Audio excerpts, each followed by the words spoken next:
Penghimpun dan penyusun hadits terbaik kedua setelah Imam Bukhari adalah Imam Muslim. Nama lengkapnya ialah Imam Abul Husain Muslim bin Al-Hajjaj bin Muslim bin Kaushas Al-Kusyairi An-Naisaburi. Ia juga mengarang kitab As-Sahih. Ia salah seorang ulama terkemuka yang namanya tetap dikenal hingga kini. Ia dilahirkan di Naisabur pada tahun 206 Hijriah. Menurut pendapat yang sahih sebagaimana dikemukakan oleh Al-Hakim Abu Abdullah dalam kitabnya Ulama Wal Amsar. Belajar hadits sejak masih dalam usia dini yaitu mulai tahun 218 Hijriah. Ia pergi ke Hijaz Irak, Syam, Mesir dan negara-negara lainnya.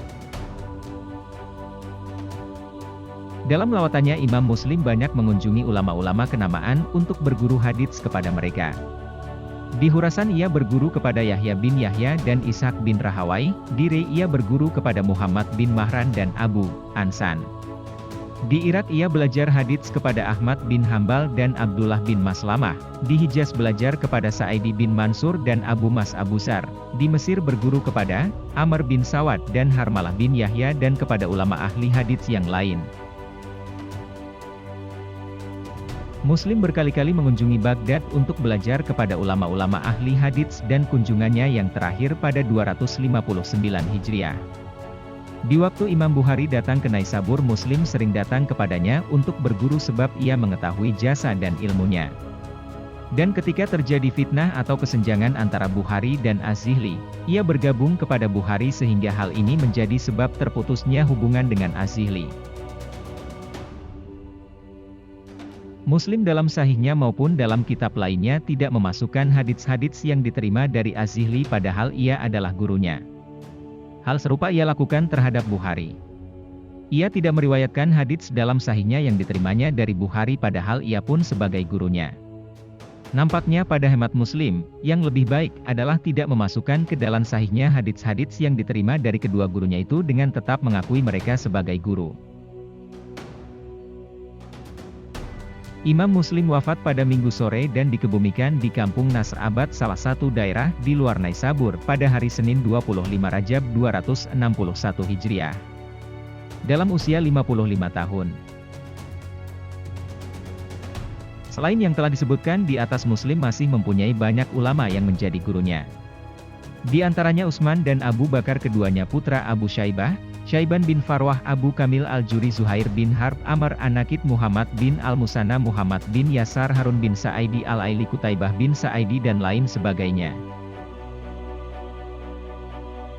Apabila Imam Bukhari merupakan ulama terkemuka di bidang hadits sahih, berpengetahuan luas mengenai ilat-ilat dan seluk-beluk hadits serta tajam kritiknya, maka Imam Muslim adalah orang kedua setelah Imam Bukhari baik dalam ilmu dan pengetahuannya maupun dalam keutamaan dan kedudukannya. Imam Muslim banyak menerima pujian dan pengakuan dari para ulama ahli hadits maupun ulama lainnya. Al-Hatib Al-Baghdadi berkata, Muslim telah mengikuti jejak Bukhari, memperhatikan ilmunya dan menempuh jalan yang dilaluinya. Pernyataan ini tidak berarti bahwa Muslim hanyalah seorang pengekor. Sebab ia mempunyai ciri khas dan karakteristik tersendiri dalam menyusun kitab serta metode baru yang belum pernah diperkenalkan orang sebelumnya. Abu Quraisy Al-Hafiz menyatakan bahwa di dunia ini orang yang benar-benar ahli di bidang hadits hanya 4 orang, salah satu di antaranya Muslim. Maksud perkataan tersebut ahli-ahli hadits terkemuka yang hidup di masa Abu Quraisy, sebab ahli hadits itu cukup banyak jumlahnya.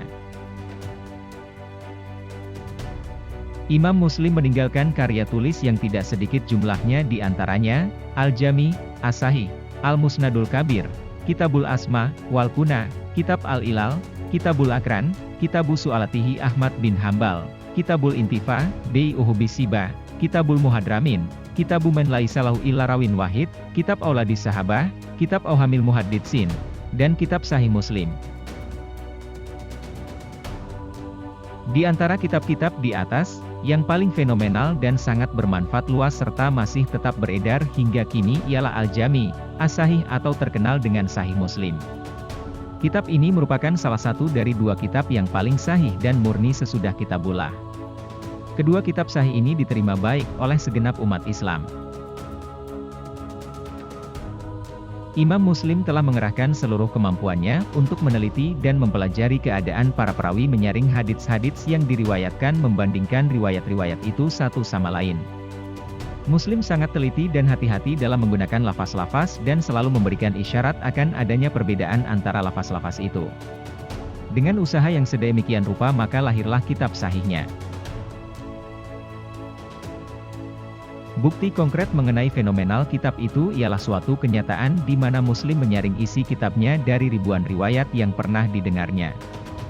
Diceritakan bahwa ia pernah berkata, "Aku susun kitab sahih ini yang disaring dari 300.000 hadits." Diriwayatkan dari Ahmad bin Salamah yang berkata, "Aku menulis bersama Muslim untuk menyusun kitab sahihnya itu selama 15 tahun. Kitab itu berisi 12.000 buah hadits." Dalam pada itu Ibn Salah menyebutkan dari Abi Quraisy Al-Hafiz bahwa jumlah hadits sahih Muslim itu sebanyak 4.000 buah hadits. Kedua pendapat tersebut dapat kita kompromikan yaitu bahwa perhitungan pertama memasukkan hadits-hadits yang berulang-ulang penyebutannya sedangkan perhitungan kedua hanya menghitung hadits-hadits yang tidak disebutkan berulang. Imam Muslim berkata di dalam sahihnya, "Tidak tiap hadits yang sahih menurutku aku cantumkan di sini yakni dalam sahihnya. Aku hanya mencantumkan hadits-hadits yang telah disepakati oleh para ulama hadits." Imam Muslim pernah berkata sebagai ungkapan gembira atas karunia Allah Subhanahu wa Ta'ala yang diterimanya, "Apabila penduduk bumi ini menulis hadits selama 200 tahun maka usaha mereka hanya akan berputar-putar di sekitar kitab musnad ini." Ketelitian dan kehati-hatian Muslim terhadap hadits yang diriwayatkan dalam sahihnya dapat dilihat dari perkataannya sebagai berikut, "Tidaklah aku mencantumkan sesuatu hadits dalam kitabku ini melainkan dengan alasan, juga tiada aku menggugurkan sesuatu hadits daripadanya melainkan dengan alasan pula." Imam Muslim di dalam penulisan sahihnya tidak membuat judul tiap bab secara terperinci. Adapun judul-judul kitab dan bab yang kita dapati pada sebagian naskah sahih Muslim yang sudah dicetak sebenarnya dibuat oleh para pengulas yang datang kemudian. Di antara pengulas yang paling baik membuatkan judul-judul bab dan sistematika babnya adalah Imam Nawawi dalam syarahnya.